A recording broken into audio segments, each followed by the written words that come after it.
एबेले नवीन पट्टनायक आम प्रशंसा करुचु तो प्रशंसा करुचु नवीन पट्टनायक ओडिशा टाक ध्वंस करदे ए प्रशंसा ना यहाँ गोटे ओडिशा तलटाक रसा तल को नहीं गले यहाँ गोटे प्रशंसा ना ओडिशार ए 24 वर्ष शासन रे किछि कले ना यहाँ गोटे प्रशंसा ना प्रशंसा कि करूँ भारतीय जनता पार्टी नवीन पट्टनायक भरपूर प्रशंसा करुच्ची ना गोड़ धरले मोदी जाइकी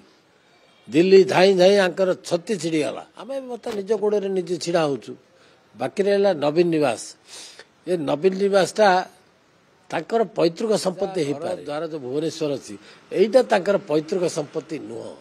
सब अधिकार भितर नवीन निवास आगे कहीं मीटिंग करें आज पर्यंत तुम कर दे न बीजेपी शासन रे बीजेपी जहाँ चाहब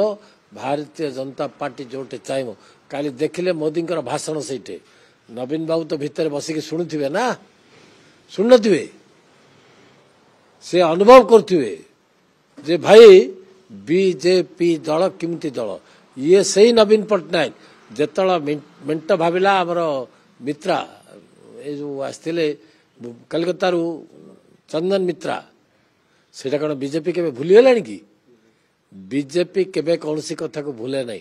जाको जेतल जोठे जहा देवा कथा ठीक बाटर दब काली मोदी नवीन निवास आगे जो सभा कले विराट धरणर सभा एवं कहले नवीन बाबू तमे बीजेपी सामने किछि नुह दल पर आज्ञा ये बिजु जनता दल गोटे क्षेत्रीय दल ये लीज रे देवा दल ये तो निजे नवीन पट्टनायक दल नुह तापर शेष को पांड्यान को लीज रे देले सरीगला लीज आउ लीज नहीं जिते निजे बुझा कथा नवीन पट्टनायक जिते सरकार थिला जिते कर्मी दौड़ुले पाखु से आपको हतादार करते नवीन पट्टनायक भूल बुझिले आकलन कर बीजेपी को जगार अच्छी ये को जगार अच्छा चुच्छा बासपट मारे कौन हम के दिन पर नवीन पट्टनायक बोले किए कहबिनी आउ कि नथिव भुवनेश्वर शून ओडिशा शून हम एवं भारतीय जनता पार्टी ओडिशा रे नरेंद्र मोदी 25 वर्ष राज करेंगे आम जो रंग करुचु भव्य सुंदर भगवान का रंग जय श्री राम जे कि आमर भारतर संस्कृति की बुझाऊँ इतिहास को बुझाऊँ से रंगरे